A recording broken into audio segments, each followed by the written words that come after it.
ఆలోచిద్దాం, ఆశీర్వదిద్దాం. ఉమ్మడి నల్గొండ, ఖమ్మం, వరంగల్ పట్టభద్రుల ప్రశ్నించే గొంతు తీన్మార్ మల్లన్నకు మొదటి ప్రాధాన్యత ఓటు వేసి గెలిపిద్దాం. Good afternoon. నేను CH Arunjyothi, Christian leader, Badangpet municipal corporation Maheshwaram constituency నుంచి. మరి చిన్న మెసేజ్, మరి నల్గొండ, ఖమ్మం, వరంగల్ జిల్లా గ్రాడ్యుయేట్స్ అందరికీ కూడా మెసేజ్ పాస్ చేద్దామనే ఉద్దేశం మీద ఇది వీడియో తీయడం అవుతుందండి. మరి మే 27న ఎమ్మెల్సీ ఎలక్షన్స్ ఉన్నాయి.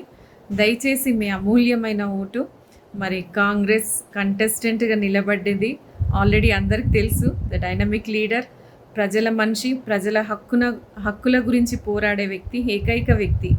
మరి చిన్న పెద్ద అనే భేదం లేకుండా ఎవరు సహాయం గురించి వస్తే వాళ్ళకు సహాయంగా నిలబడే వ్యక్తి. ఎన్ని పోరాటాలు అయినా వార్ వన్ సైడ్ అంటారు చూడండి, ఆ విధంగా ఆ నేమ్ చెప్తేనే అక్కడ ఆ సిచ్యువేషన్ అనేది చేంజ్ అయిపోతుంది. One and only Mallanna garu.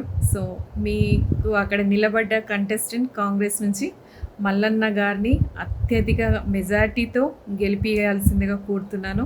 దయచేసి మీ అమూల్యమైన ఓటును వృధా చేయకుండా గ్రాడ్యుయేట్స్ అందరూ కూడా, ఎందుకంటే మన కాన్స్టిట్యూషన్కి, మన హక్కుల గురించి పోరాడే వ్యక్తి, ధైర్యంగా ప్రతి ఒక్కరిని ఎదుర్కొనే వ్యక్తి, అన్యాయం జరిగిన దగ్గర న్యాయం గురించి నిలబడే వ్యక్తిని గ్రహించి దయచేసి మీ అమూల్యమైన ఓటుని మల్లన్న గారికి వేసి అత్యధిక మెజార్టీతో గెలిపియాల్సిందిగా మరి అక్కడున్న గ్రాడ్యుయేట్స్ అందరికీ కోరుకుంటున్నాను. Thank you so much. ఆలోచిద్దాం, ఆశీర్వదిద్దాం. ఉమ్మడి నల్గొండ, ఖమ్మం, వరంగల్ పట్టభద్రుల ప్రశ్నించే గొంతు తీన్మార్ మల్లన్నకు మొదటి ప్రాధాన్యత ఓటు వేసి గెలిపిద్దాం.